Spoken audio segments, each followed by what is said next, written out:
What's going on, everybody? It's so good to be back, and I want to welcome you to another mental health check-in. But look, before we even get started, go ahead and play the intro.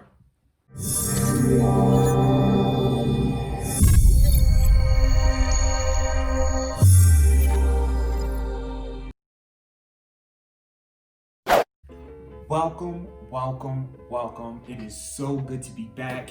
And the last time that I spoke with you guys, there's been a lot going on. So I want to jump right back into some things to let you know what I have been going through physically and what I've been going through in my brain mentally.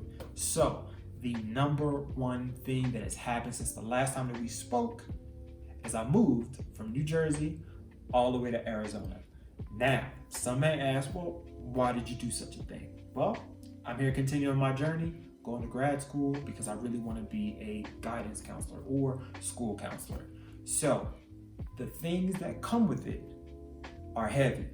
At least they've been heavy on me mentally. So, yes, I still have my list. I gotta have my list because if I don't have my list, I'm gonna forget some stuff. So, I gotta have my list.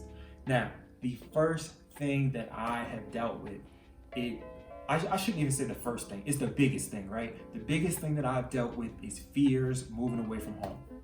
So in moving away from home, I knew that I was gonna deal with being lonely. There's no one out here. It's just me. I don't have any family and friends or anything like that. So it's just me. So I'm definitely dealing with a bunch of fears going on with that. The next thing is this virus. Now, everybody got hit with the virus, and it's been around long enough to where it's made some sort of impact on everybody. If it hasn't, dealt with you in a medical fashion, it's dealt with some people around you, mentally. So, dealing with this whole virus thing, I can't sit here and give you a bunch of things that, are the keys to making sure that you make it through this whole virus thing. This is, no one has really dealt with something like this in over 100 years. So, however, there are some things that I've done a little bit more to make sure that I can keep myself on track and keep myself healthy. So I started riding my bike a lot more. I started playing the game a little bit more. And I try not to play the game too much because I feel like I'd be wasting time. But a brother gotta have a good time. So I did start doing that.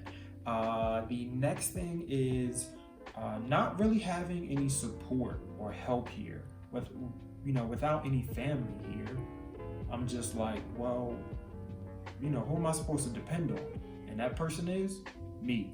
That is a huge fear, and I had to take that into consideration when moving from New Jersey to Arizona. So dealing with it now, I really just had to tell myself, you know what? Regardless of what help I am going to have and what help I'm not going to have, this is an opportunity that I was praying for, and I don't need to be complaining about a life that I prayed for. So it was a factor. However, I still decided to go forward and do it anyway. So the second thing that has been on my mind and I've had to deal with on a mental level is grad school itself.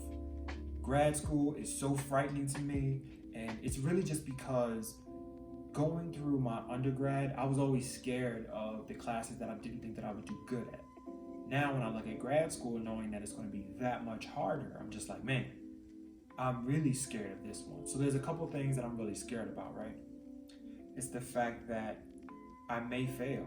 The next thing is just the amount of work.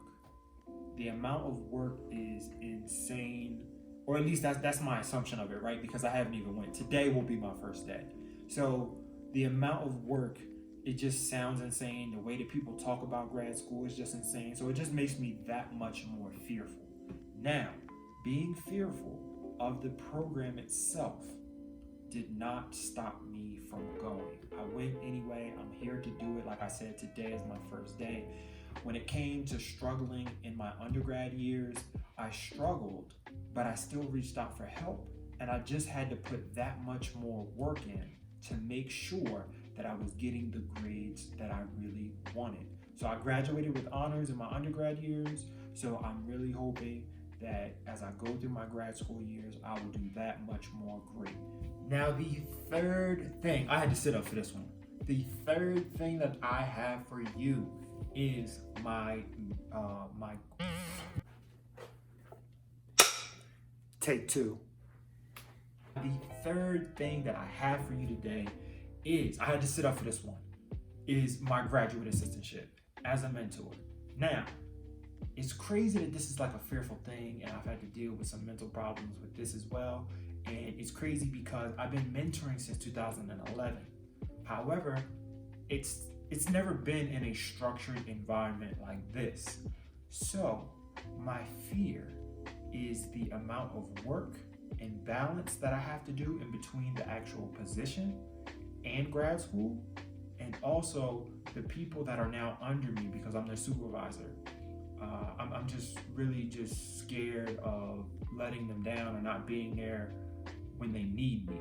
So that is a huge fear of mine.